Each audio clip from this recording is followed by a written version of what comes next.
Hello everyone and welcome to another video, my fellow viewers.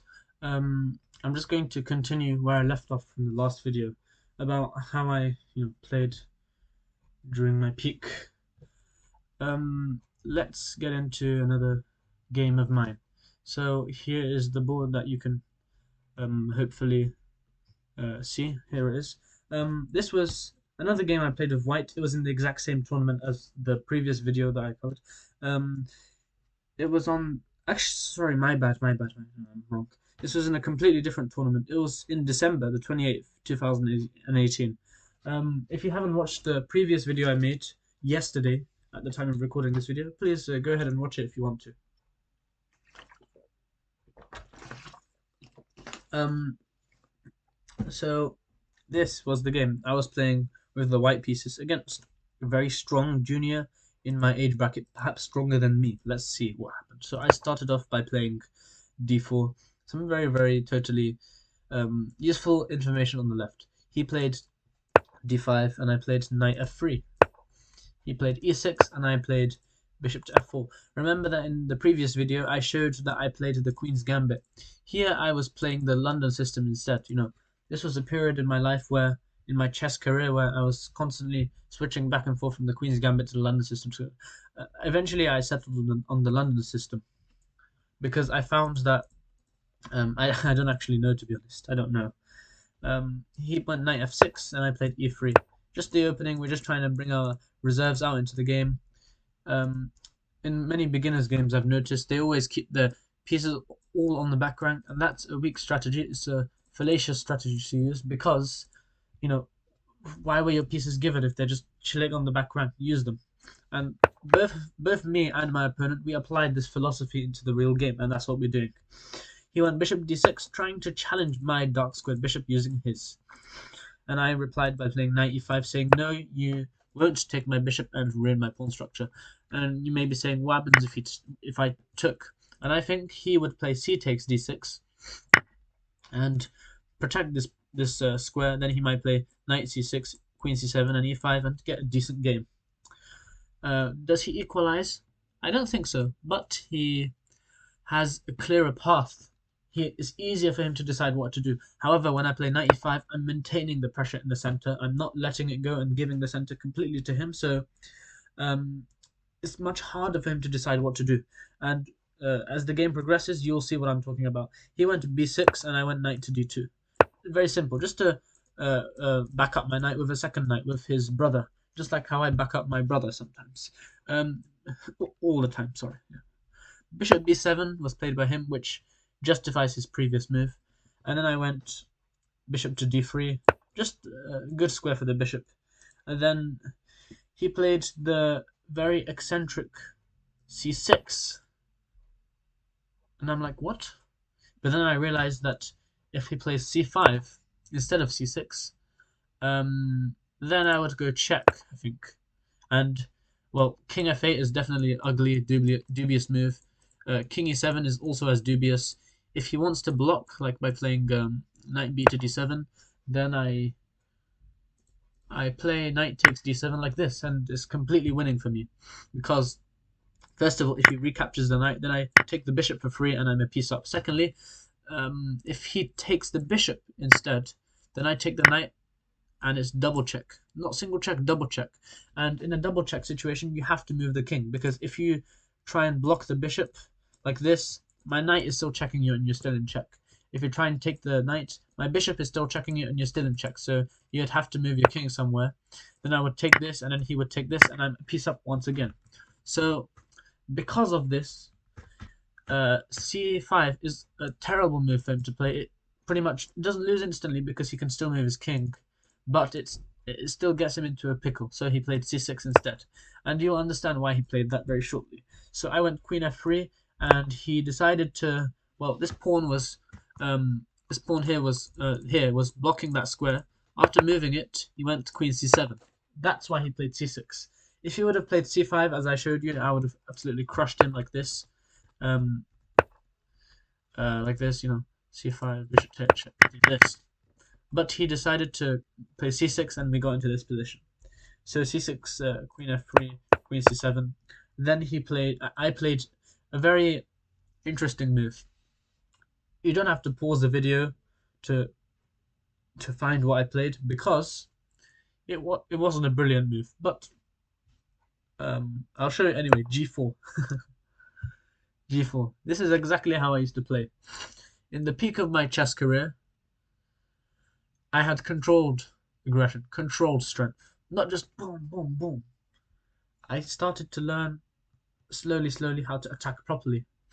And this is when I was learning how to attack properly. I played G4 and he replied with H6, which is it's not a bad move.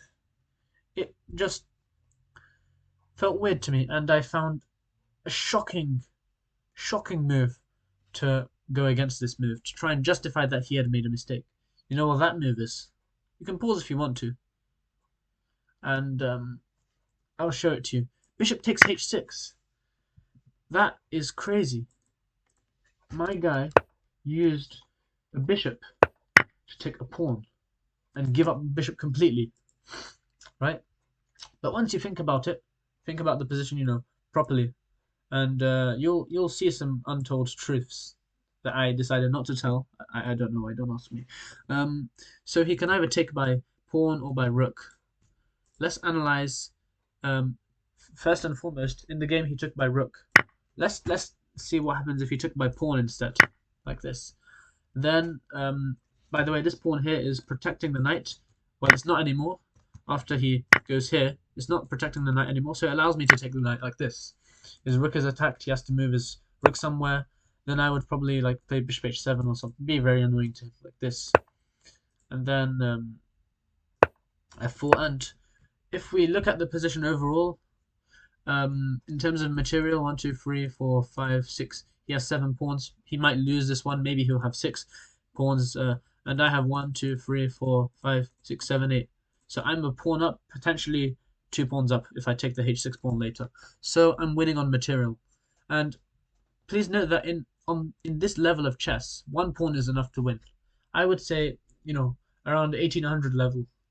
That's when 1 pawn, or not even that, 1600 level, when 1 pawn becomes a significant difference. If you're like 700 rated players playing against each other, 1 pawn, nobody cares, because who knows when someone's going to Botez Gambit. But in this situation, 1 pawn definitely counts. We have to note that. Secondly, king safety. While my king is easily castling, his king needs to work to castle, so his king is technically less safe. Piece activity. My pieces look more aggressive, apart from this knight and my rooks. I'm also a few moves ahead in development. Actually, no, I'm not ahead in development, but all my minor pieces are out, and his minor pieces are restricted. Okay, fine. This bishop here looks very wayward, all the way there. What is it doing in Canada? But these pieces, they're even worse. They're all cramped, constricted into a literal nuclear bunker. So then, this proves that g takes h6 is a dubious move, if not losing for black. He went rook takes h6 instead, which allowed me to play g5. And this is, as you all know, is a pawn fork. A fork is when you attack 2 pieces at once and they can only move 1 out of the way. And he decided to move his rook to h8, and then I took the knight. So after this, he took the knight here, and I took the bishop, he took this, and we swapped off like this, I think, yes. And I castled queenside. So if I go back a bit, where else could he have moved his rook when I forked it? He could go to h5, he could go to h4, h7, h8, or g6. Well, first of all, g6 is just absurd because I have 2 pieces attacking it, so g6 is eradicated. If he goes to h7, the bishop is attacking that, so h7 is also eradicated. These are the squares remaining. h3 as well. h3 and h2 are already guarded by 2 different pieces, so it has to be these 3 squares. That's what he did in the game. He can go to h5 or h4. Well, if he goes to h5, then I just take this, and his rook is under attack, so he kind of has to play this g6 move to protect the rook. But then I have this ridiculous knight takes g6 sacrifice, and the idea is if he takes, then I check, and then I fork him and immediately win his rook back, and he pays for his sins using penis. So anyway, if he goes rook h8 instead, I would take this, play queen f6 probably, and bishop h7. I completely dominate this game. Maybe not queen f6 straight away, but something like that. So that kind of leaves us only with rook h4, which he could play. If he did go rook h4, then I would probably just take the knight, and we'll get into a similar position like we did in the game, except his rook should be on h8 rather than h4. It's more beneficial on h8 where it's protecting the king. On h4 it's doing nothing. It's just attacking two pawns that are already really well enforced. So that's why he made the correct choice, in my opinion, to play rook h8. So then after I took this, he took this, the knight off the board. Then I took his bishop. We swapped off. By the way, here you may be asking, why didn't he take this? And that's because I would promote with check, and he has to go all the way back, and then after this, I'm just a rook up. My rooks are protecting each other, he can't take my rook. That's why, lest he becomes, he looks stupid, he takes the pawn on g7, and I castle queenside in order to prevent him from playing the threat that he was threatening earlier. So I castled queenside, and he played knight to d7, threatening to go to e5. Then I went h4, and this is very important, everyone. What type of pawn would this be? This h pawn over here, this one, this pawn, and that is called a passed pawn. You know why? Because there are no other pawns blocking its route at all. No pawn on the h file, on the g file, and in chess we don't have an I file, unfortunately. So this pawn is completely unblocked by another pawn. The only thing that can block this pawn at this point is black's pieces. But you know the problem with that. If black's pieces are preoccupied with blocking one single tiny little pawn from becoming a queen, it allows me to reroute my forces to what matters the most, and that is this guy right here. So then, anyways, after knight to d7, I went h4, and he played knight to e5 with this fork. It's technically not a fork because my pawn is defending it, but it's still attacking two pieces at once, whilst I can only escape with one piece. So, but after knight e5, I decided to play queen to f4. The idea being that I know my queen is being attacked. Let me use that opportunity to move my queen to a better square where it can infiltrate there. He took, I think, here, and then who could resist this? This is irresistible. And then after capture, he castled queenside, I think, right? Yes, he did, castled queenside. And if we flip the board, this is a very imbalanced position. I know the material is exactly the same, apart from a knight and a bishop.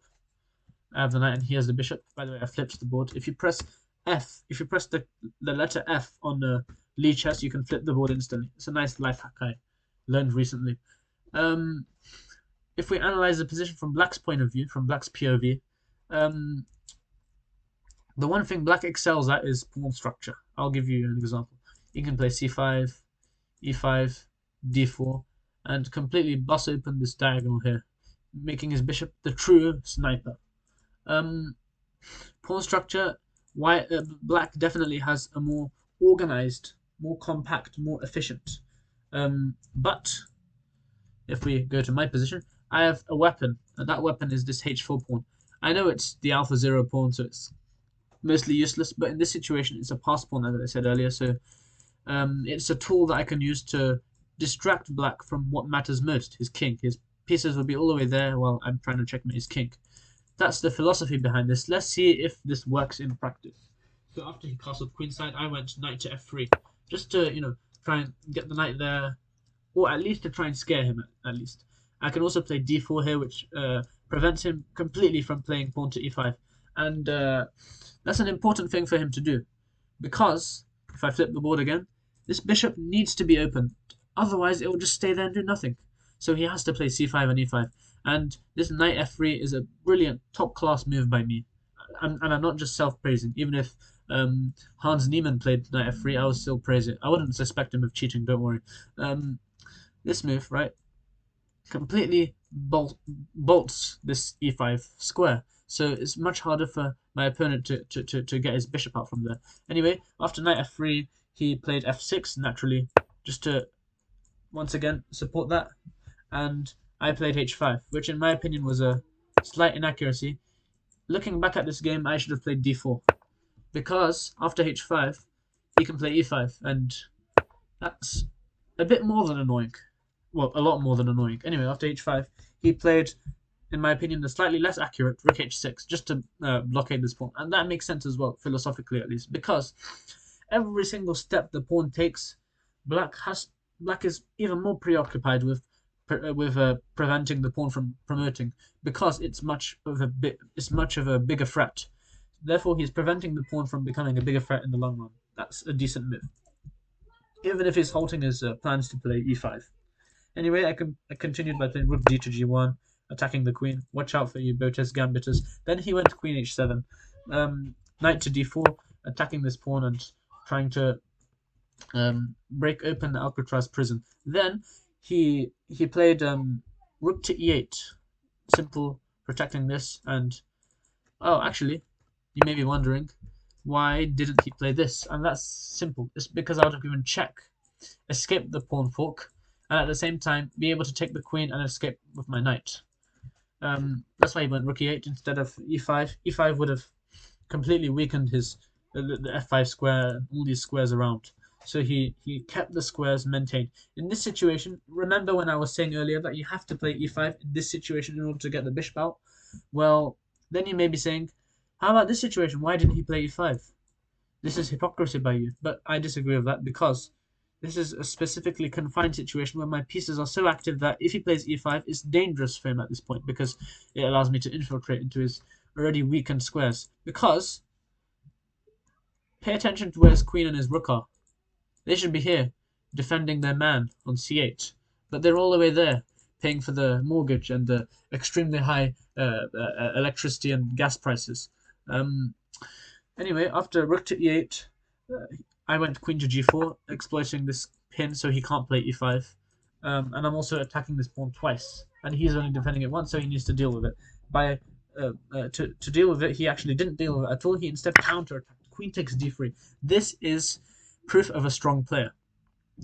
So a player who's just, not a weak player, but just someone who doesn't play that much or is still less experienced. A less experienced player would be focused on defending. A more experienced player is focused on counter-attack rather than completely staunch defense. Anyway, after queen takes d3, I continued by playing knight takes e6.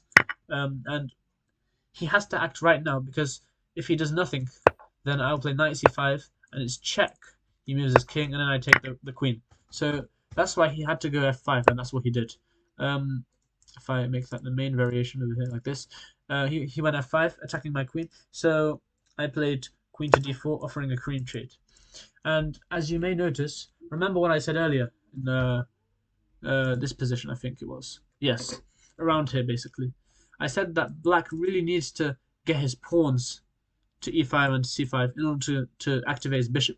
Well, what I forgot to mention is that this activates his bishop because what color square is his bishop? A light squared bishop.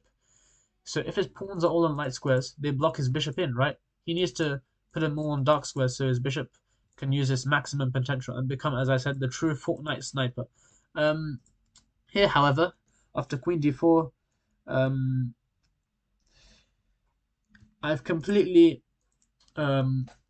fixed the pawns on the light squares, so it's much harder for him to get his bishop out because his pawns are blocking them, and he can't unblock them because I've blocked the unblocking mechanism. So after queen to d4, he declined the queen trade. I'm not sure why. Maybe he wanted to annoy me a bit first before he queen trades. He went queen e2, and I retreated my knight back to f4 just to chase him out of my ends. So after knight f4, he went queen takes f2. On my score sheet, by the way, I wrote queen takes f7 for some reason. What? Actually, no, that's a 2. Back then, my handwriting used to be very messy. It's even worse now, though, to be fair. Queen takes f7.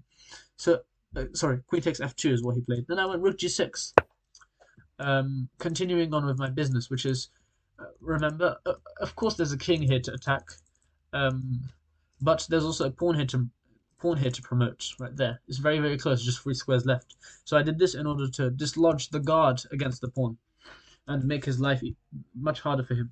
Um, Ironically, actually, in doing so, I've sacrificed 1 or 2 pawns. He has 5 pawns and I have 4. I've sacrificed a pawn and I've completely destroyed my pawn structure because this e3 pawn is going to fall any moment now.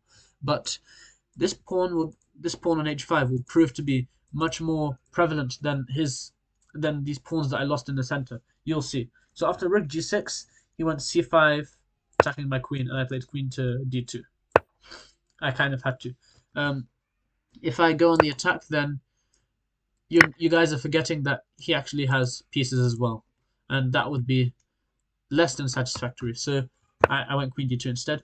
And after that, he finally decided to throw the bucket and play queen takes d2 check, and I accepted the queen trade. So now, if we look at the position for what it is, 2 rooks, 2 rooks, knight, bishop. He has a bishop. I have 4 pawns and he has 5. He has a pawn up. But now let's look at the pawn structure itself. Well, his pawn structure is clearly better, except I have a passed pawn here, so that is a major asset for me, and I really need to invest in assets and not in liabilities. What else? The king safety. Well, it's an end game now, so king activity is more important than king safety. And clearly my king is doing much more than his king. His king is just, chilling in the back, being a Tory, while my king is actually doing something. After king to d2, king takes d2, he went d4, which is, once again, this is evidence of someone who is able to think outside the box, not confined to defense. Any normal player would think, oh no, my rook is being attacked, and they would move the rook back or do something. But he played d4. What does that do, you may ask? Well, it does exactly what I said it does earlier, putting your pawns on the dark squares in order to make your bishop free and unblock it. And while unblocking that bishop, he is going all the way to h1, attacking my rook. So after d4, I played rook to e1, a dual purpose move. Not only escaping from this nefarious attack, but also protecting this pawn, which was being attacked by him twice and only defended once. So I reinforced my pawn. You may be saying, why didn't you take the rook? And that's a good question, and I can answer that right now. That's because he would take this with check, then he would go bishop takes h1, and I've given him 2 passed pawns. Okay, fine, one of them is blocked, but I've given him 1 whole passed pawn, and it's just going to make life very difficult for me to defend. That's why I wanted to give him 0 chances, so I played rook to e1 here. Rook to e1.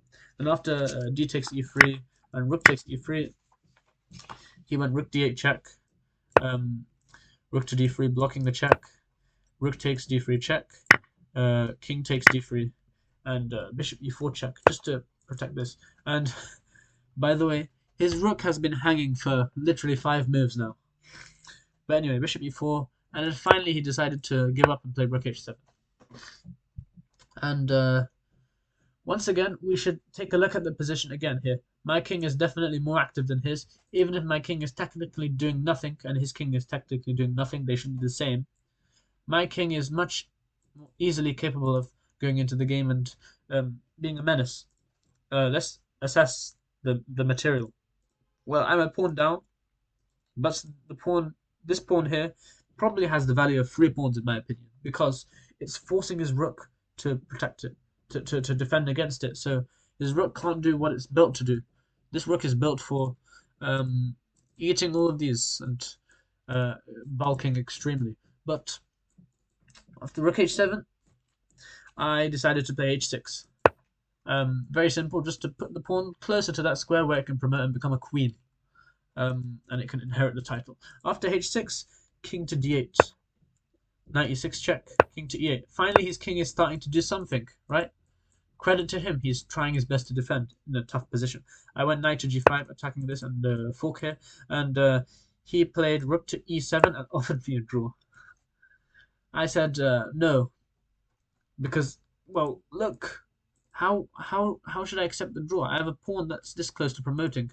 Accepting a draw in this position would be like stepping down from a ring 1 punch after knocking out your opponent. After rook e7, I went rook to g8 check, and the motive of that move is very smart. That is to prevent the king from getting to this square where it can more easily access the queening square, which I'm trying to get my pawn to.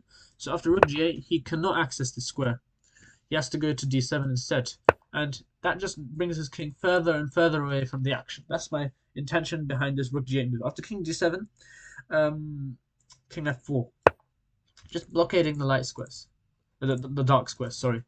And also getting my king closer to the pawn where it can help it queen. And also preventing his passed pawn from being a threat ever. This pawn was never a threat to me in the whole game. After king f4, bishop to d5, which is a clever looking fork. He probably felt good about himself. I went rook to f8 to target a pawn that he had weakened as a result of trying to take this pawn. He did, I think, take this pawn in the end, which yes, and then I went h7, threatening to promote. And his bishop is way out of time, way late, way too late to prevent the pawn from promoting. So he decided to give up his rook instead, and I took the rook for free. Well, for a pawn. So if we go all the way back, that is the consequence of having a passed pawn. I had a passed pawn ever since this position. This is what a passed pawn can do to your opponent. It preoccupies your opponent to it. Your opponent is look, he's so preoccupied with this that he forgets about other things, right? And then because he's a very clever player, he tries to shift the focus, and he succeeds. He does shift the focus, and he annoys me a little bit, and he takes a few pawns. But after a few moves, and after the dust has settled, and after I've cleaned all the dust, actually, how often do you guys dust your rooms? Anyway, finally, this pawn managed to break through in a few moves like this. And the very pawn that he was trying to protect against became the threat in the end of the day. And he lost because of that very pawn. If I didn't have that pawn, I would lose this game. Think of this position without that pawn. For example, if this position right here, this, I'm completely lost. Even if I had a pawn here, I mean, I'm not completely lost, but I'm not winning either. Anyway, back to the game. After I took the rook, it's not over yet. I can still mess up. Bishops can be quite tricky in the end game, especially because they have long range. They're not as tricky as the knight, but the bishop has long range and the knight doesn't. After knight takes h7, king h6, king c6, sorry. I took the pawn, and for those of you wondering, why did he not skewer? Well, that's a skewer is basically when you attack a piece, a valuable piece, and when that piece moves, a less valuable piece behind it is taken off the board. Here, I can protect that less valuable piece like this, so it will just be a trade. It won't be a loss for me.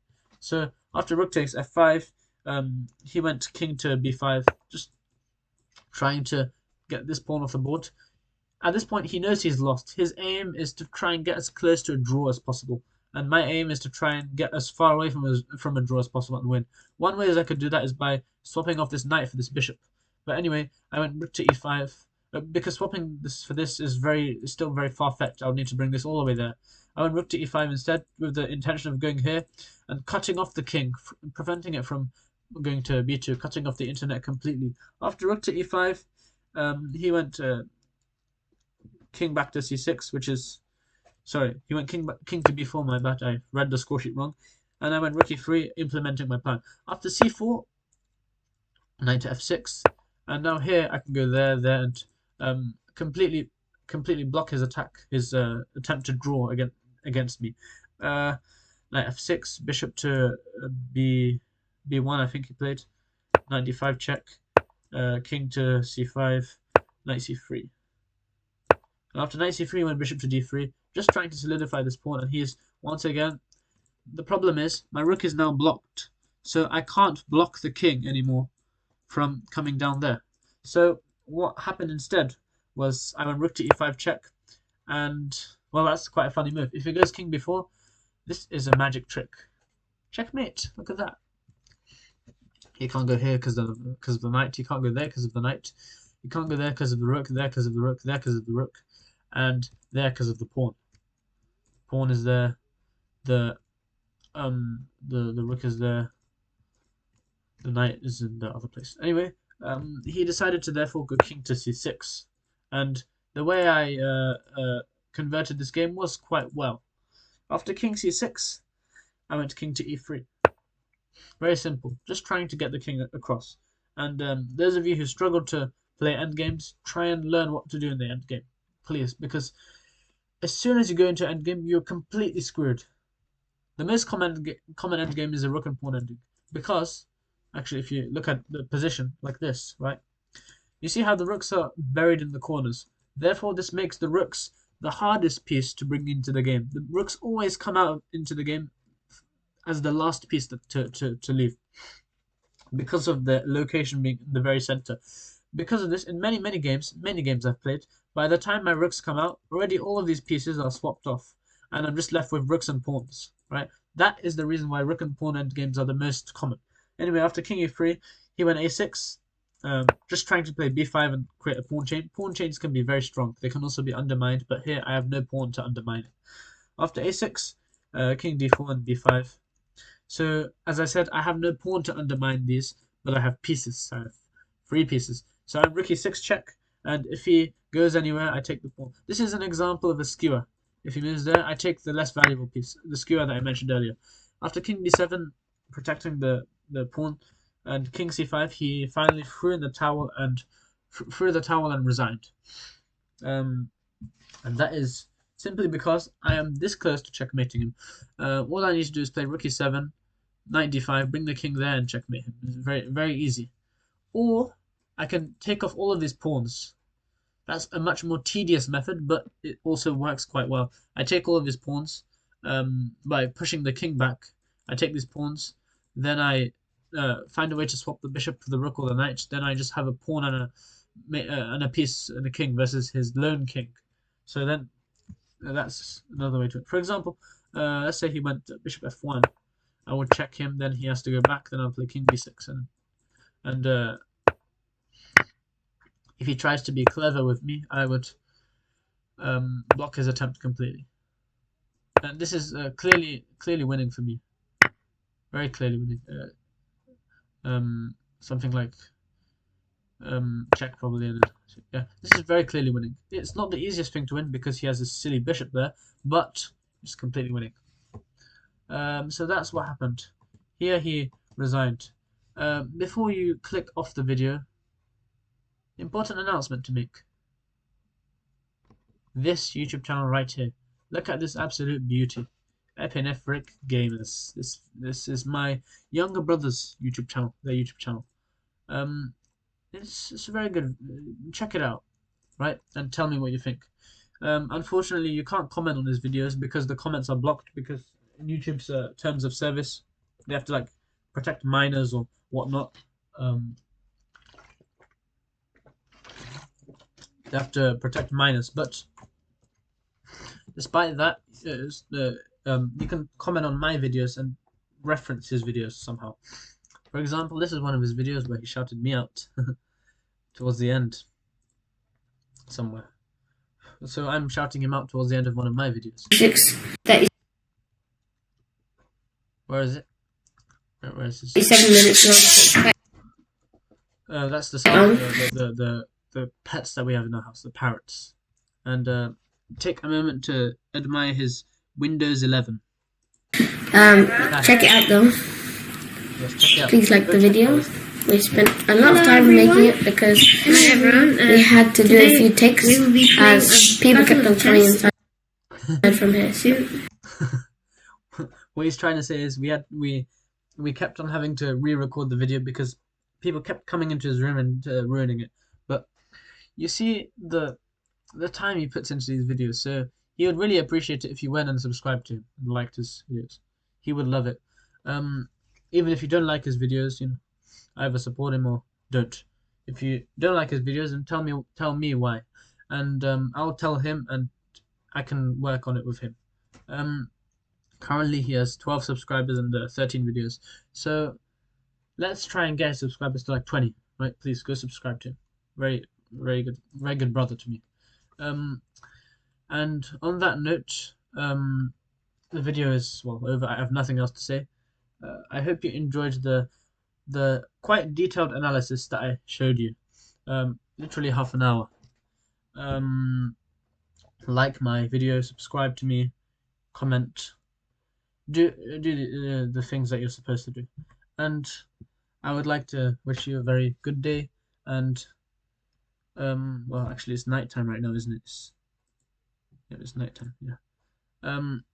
See you in the next video.